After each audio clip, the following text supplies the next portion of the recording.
Kwa kweli hatustahili, lakini Mungu anatustahilisha, na hivyo namshukuru Mwenyezi Mungu katika miaka 25 kama kuna chochote na kile nilichoweza kufanya ambacho kiliweza kusaidia.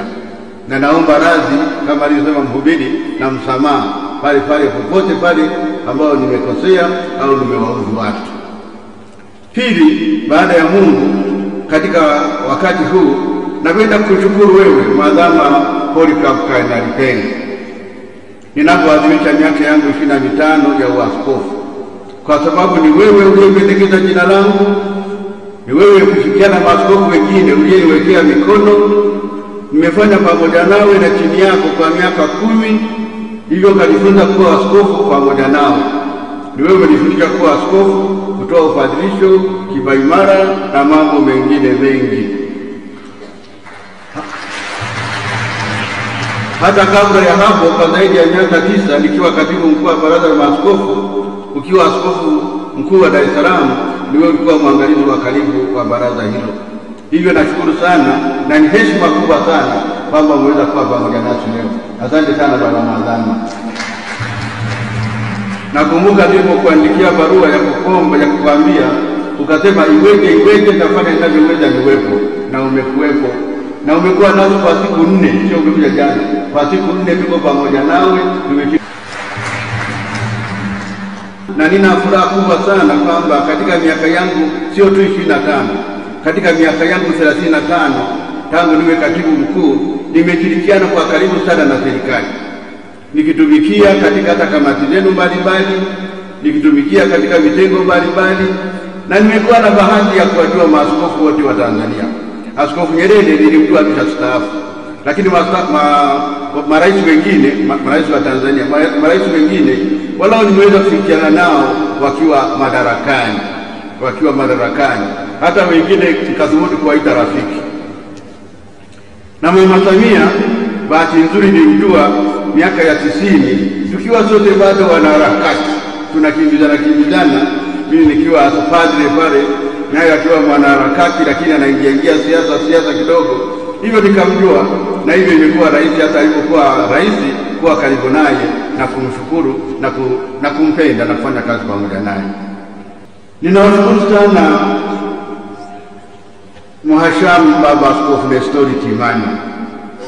Kwanza alinisomesha na akaniongoza kwa muda mrefu. Bahati mbaya nilipokuwa Dar es Salaam katika miaka yangu ya mwisho, kama alivyosema mhubiri, nilipata kiharusi. Na kwa kweli pamoja na hayo nilikuwa kwa kweli juu sana.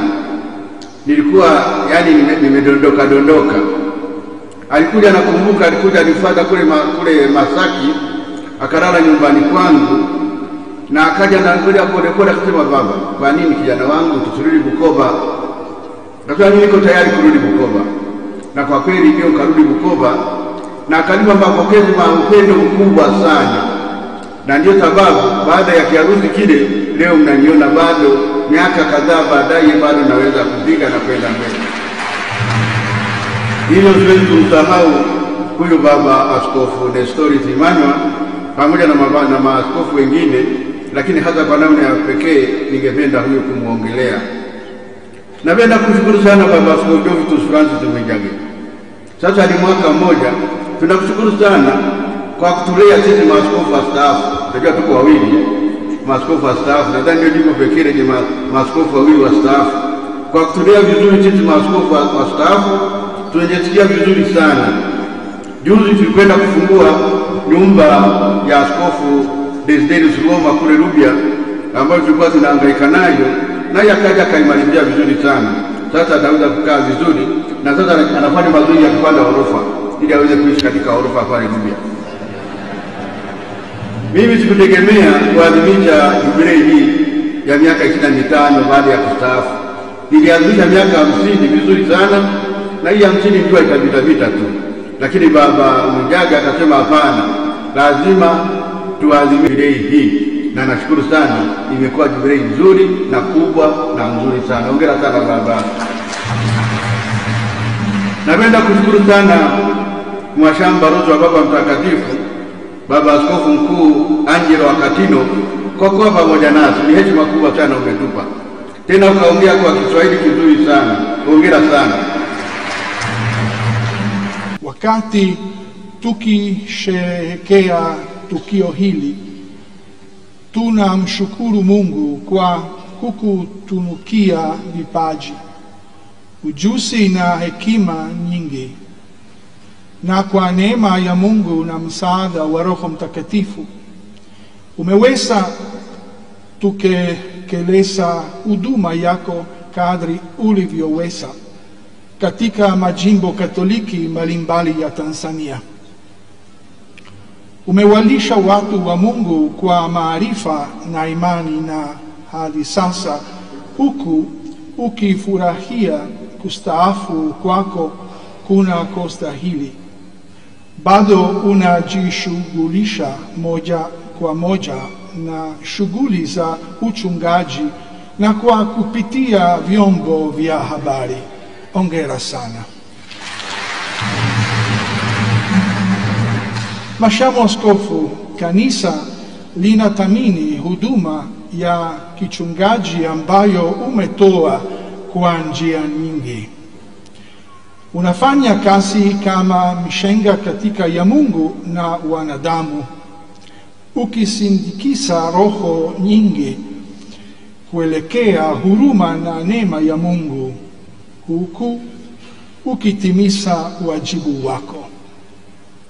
Mchango wako katika shughuli za kichungaji kwenye vyombo vya habari, ikiwa ni pamoja na kufundisha historia ya Kanisa Katoliki na kushiriki katika vipindi tofauti vya Radio Tumaini, Radio Maria, TV Tumaini na vyombo vingine vya mawasiliano, unastahili kutambulika. Hongera sana. Mhashamu Askofu, kwa kufanya hivyo umetenda na bado unafanya kama mshauri, mchungaji, mwalimu, mhubiri na baba.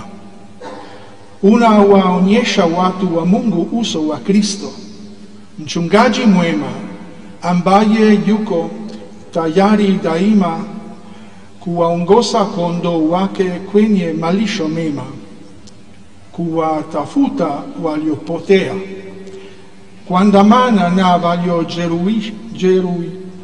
waliojeruhiwa, wagonjwa, maskini na waliotelekezwa.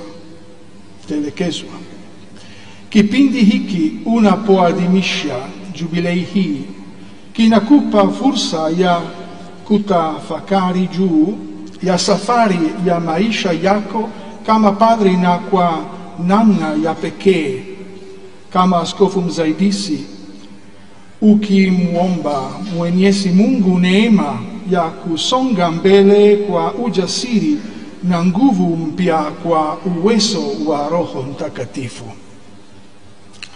Katika hotuba yako wakati wa kuadhimisha miaka 50 ya upadri ulisema kwamba kuna milima na mabonde, kuna nyakati za furaha na nyakati za karaha, kuna mafanikio na kushindwa na changamoto nyingi, ukihakikisha kwamba upadri ni zawadi, ni jambo jema sana.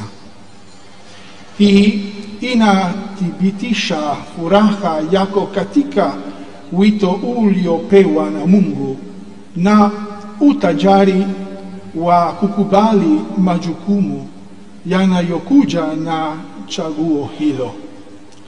Tunafurahi kusherehekea mafanikio yako, na ningependa kusema kwamba maisha yako yote ni zawadi kutoka kwa Mungu, na kwa shukrani kwa Mungu tunakupongeza.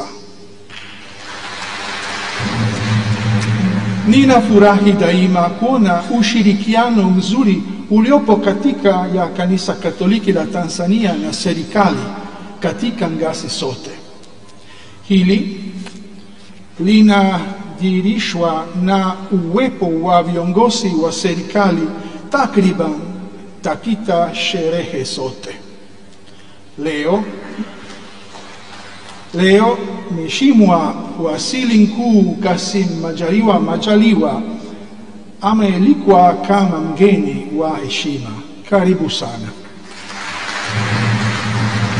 Ningependa kuhimiza ushirikiano huu wa pande zote na wa kirafiki uendelee. Asante sana.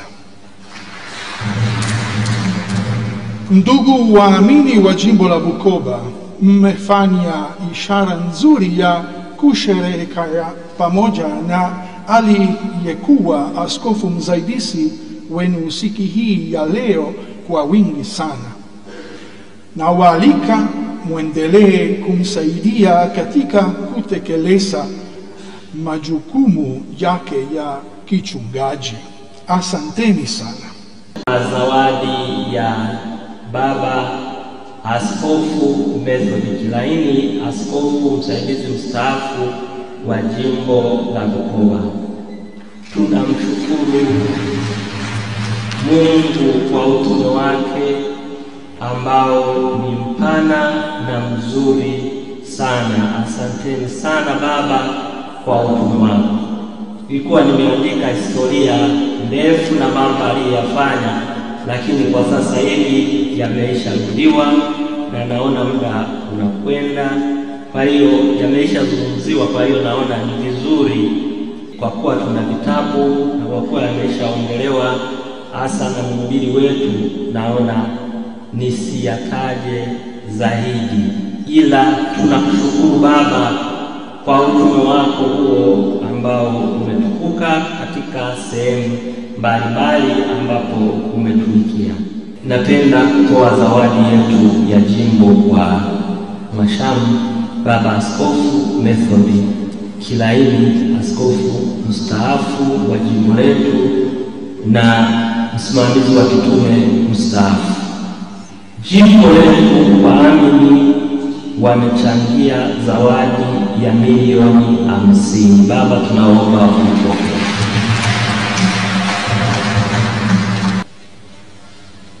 Asante sana Baba Jovitus Mjane, Mhashamu Askofu wa jimbo la Bukoba, na tunakushukuru sana wewe pamoja na wanajimbo kwa kumshika.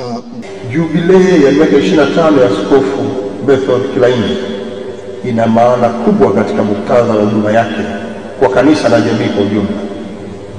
Jubilei hii ni kielelezo cha mafanikio ya mchakato wa huduma za kiroho na uongozi katika kipindi cha miaka 25, ambapo amekuwa ni kielelezo cha mfano wa imani, uongozi kwa kujitolea kwa Mungu na watu wake.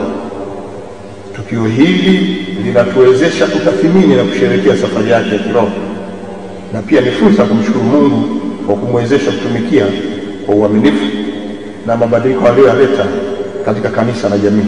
Umuhimu wa kufanya jubilei hii ni mkubwa sana, kwa sababu ni hatua ya kuthamini mchango wake katika nyanja mbalimbali za huduma za kiroho, kijamii na kiuchumi. Jubilei hii vile vile inatoa nafasi ya kutafakari na kujivunia mafanikio yaliyopatikana chini ya uongozi wake, na hii ni kwetu sisi waumini. Hii ikiwa ni pamoja na kuimarisha imani, ushirikiano wa kijamii na maendeleo ya taasisi ya kidini na kijamii alizozianzisha na kuziongoza. Hii ni njia ya kuendelea kuhamasisha vijana na viongozi wa kanisa kwa sasa na watakao kuja kuendeleza huduma za kiroho kwa ufanisi na kujitolea kwa namna ambayo inaweza kuchangia maendeleo makubwa katika kanisa letu na jamii kwa ujumla. Jubilei hii pia ni fursa kwake yeye Baba Askofu mstaafu kumshukuru Mungu kwa kutimiza miaka 25 ya uongozi, huku akitafakari mafanikio, changamoto na michango mbalimbali aliyofanya kwa ajili ya kukuza imani na umoja wa waumini na wananchi wote kwa ujumla. Tukiwa tunaamini kwamba huduma za kimungu anazozitoa hazikuishia tu kwa Wakristo, bali pia na madhehebu mengine. Hivyo ni tukio muhimu la kutathmini na kuenzi huduma ya kiroho na kuendelea kuhamasisha wema wa upendo miongoni mwa waumini wote na jamii nzima kwa ujumla. Baba Askofu Method Kilaini, tunakupongeza na kukuthamini sana kwa huduma za kiroho, kijamii na kiuchumi ulizozitoa kwa Watanzania kwa kipindi kirefu cha utumishi wako kwa Mungu na kwa mafanikio makubwa. Ni baba mwenye huruma kwa wengi. Pili, ni mtu ambaye anaenda na wakati licha ya umri wake wa miaka 77. Amejitahidi kufanya utafiti na kutumia vizuri sana mtandao, internet, kwa kuchimbua mambo ambayo baadhi ya vijana hawayafahamu, hasa katika kanisa. Askofu Kilaini ni askofu ambaye anaweza kuchangamana na mtu yeyote na yuko tayari kumsikiliza. Askofu Kilaini haiba yake ni kama sumaku kwa watu wote. Askofu Kilaini ni mvumilivu sana, hata kama mtu amemkwaruza, amekwaza naye awe kinyongo, anamweka Bwana wake Yesu Kristo kusamehe. Askofu Kilaini ni baba wa imani na matendo. Askofu Kilaini anawajali sana wanyonge na yuko tayari daima kuwahudumia kwa kile ambacho kiko ndani ya uwezo wake. Askofu Kilaini, he is a living saint, yaani mtakatifu anayeishi kati yetu. Askofu Kilaini ni mwinjilishaji asiyechoka kwa njia ya redio. Askofu Kilaini ni mtu mwenye nidhamu kubwa ya kufuata ratiba. Kwa baba Kilaini, uzee sio kikwazo cha kukosa taarifa na ujuzi. Anayo matumizi mazuri ya mtandao wa internet, kipaji kinachomfanya kubaki sambamba na yanayojiri duniani na kanisani.